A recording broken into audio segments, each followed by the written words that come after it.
Yo, yo, yo, what's up, YouTube? Um, so today was it was an L day today. Did take a lot of losses. And with those videos I showed, you can see that I wasn't really in the good mindset of trading today.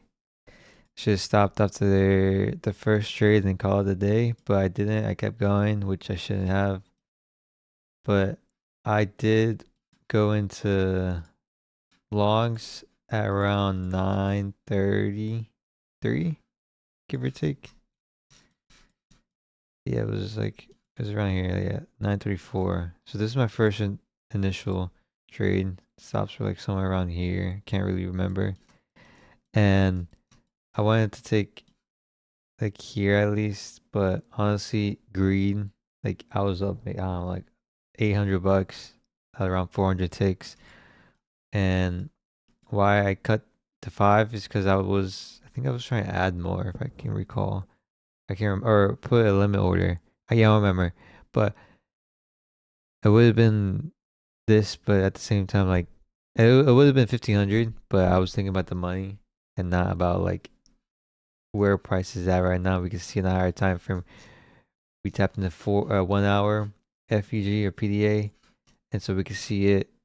Tapped it, went lower, take out the lows, and then we pumped back up. But that was my first trade, and then after that, I started to just say, "Oh, I could trade one more time." So I just tried trading stuff around here, and then you can see I got stopped out. Then that's how I lost that account around like yeah, I traded like around here, this range right here, but I was mainly on the 1 minute. That's just something I just suffer from. Just sticking in the 1 minute, which is like it doesn't really give you enough information for you to trade. Like I mean, sure you see this 1 minute here, but we can see like we closed above it. Like we closed above it. And a higher time frame, like the 1 hour, we can see that we tapped the 1 hour FUG, that we can go in the lower time frame. Maybe 5 minute. We can see there's a 5 minute here. I think I was trying to long it here. A 5 minute. But we can see it disrespected it. Maybe we just waited. We can see it close below it. Stops at these highs and these target lows. And that would have been a good trade right there, right? Maybe SMT, let me see. Um will be there would be no SMT. No SMT, so you could, depending on how you trade, whatever you trade, but I would want SMT to free form. And so that was that. And then I traded my funded and I did blow that. And then, cause I have a lot of drawdown, a lot, like, I can't recall, like $100, literally $100. I think I went five MNQ. It was two MNQ. My stops were like 60 or $100, I think it was. Like I stopped out. So then I reset it, the eval twice. I blew it, reset, blew it, reset, and then that's how I got this account. This is the account. It's like the only account. Did take one L, not one L, but like I think I took 5 trades on this account, and it was like around, it was around here.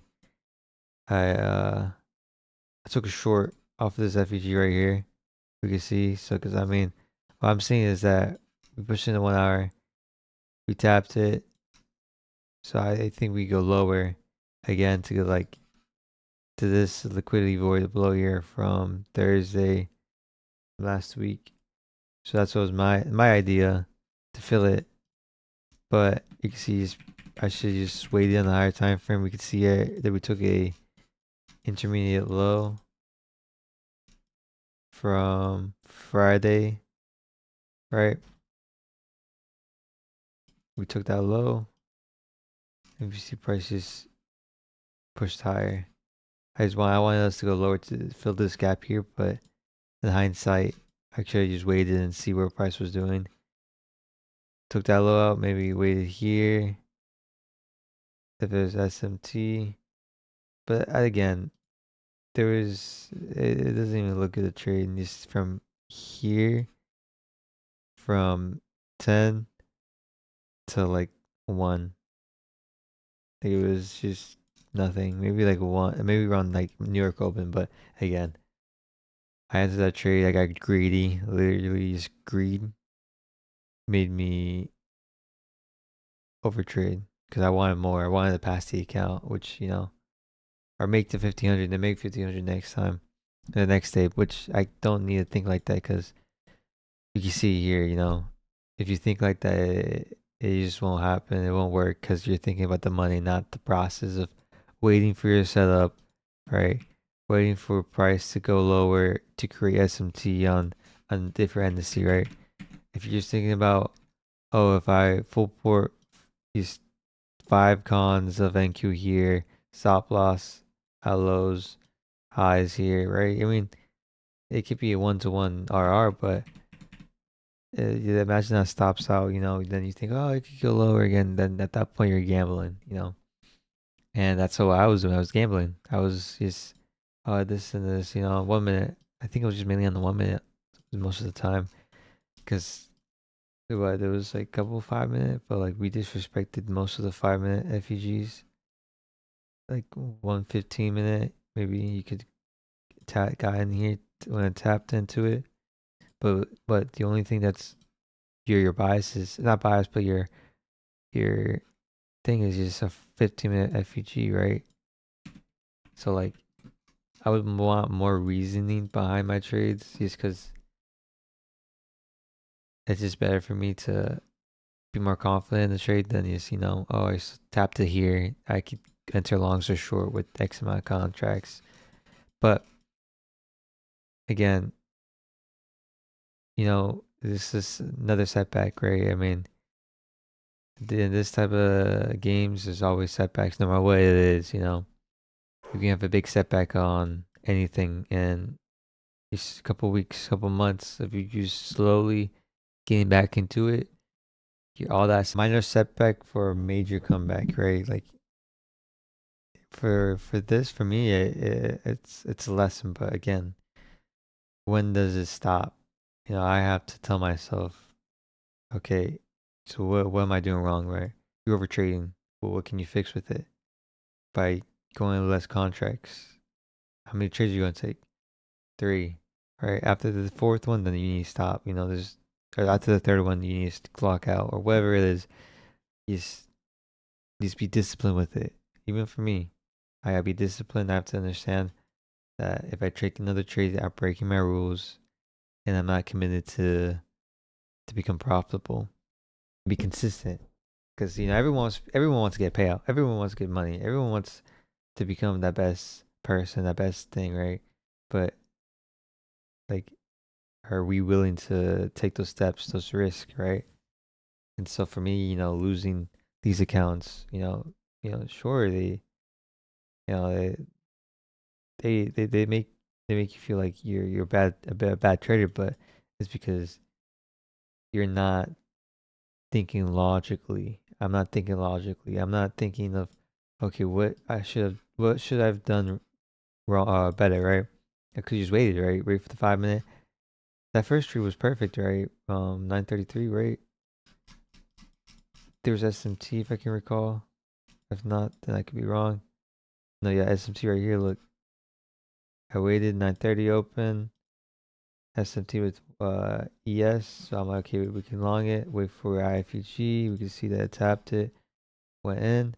Stopped somewhere here, right? If I had targeted this, literally, I mean, it's like a 1-to-1 rate, RR, it is what it is. But I was greedy because I wanted 1500. But again, that's my doing. I need to stop being greedy. I can't I can't just be greedy all the times because it will literally just eat me up, basically. And so I want this video to help someone out there who's struggling with overtrading and having that gambler mindset. And it goes for me too, I need to get better at understanding when I am a loser and accepting that. Because once you don't accept that, you're just going to try to make that profit back or that comeback or that losing trade back, right?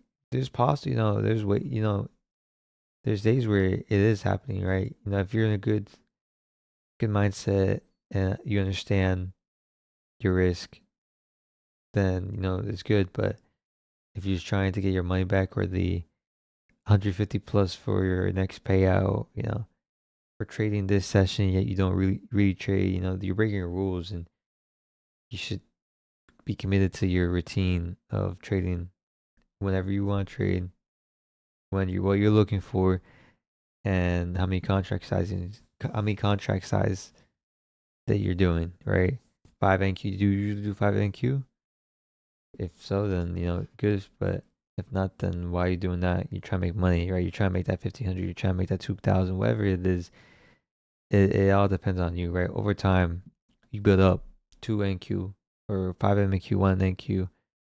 I'm sorry, 5 MNQ, 10 MNQ, 20 MNQ, 30, which X, Y, and Z, whatever, it can, or etc. So over time, you build that habit. You build the ability to not be afraid of risking so much because you understand the risk that you're putting on. And so for me, I just need to understand that. Well, not well. For me, I just need to just lower my contract sizing for now. Build that confidence. Put my confidence up, and then slowly add more. Take some off of this level right here. Right, take 5 MNQ off. Or play stops aggressive. When I see price, being like right here, like price was just didn't want to take this low out just yet. Almost, and then went retraced and went lower, and then took that low out, taking last week's lows too. So, but that's my video. Hope y'all can learn something or see what other people are struggling with. That you're not the only person struggling out there. Promise you, 100 like millions of people struggle with. I struggle with, and it's just time and a process to overcome it. I promise. For me, it'll take time, but I know that I will become profitable. It'll take time, and I need to understand it. But till next time, guys, peace.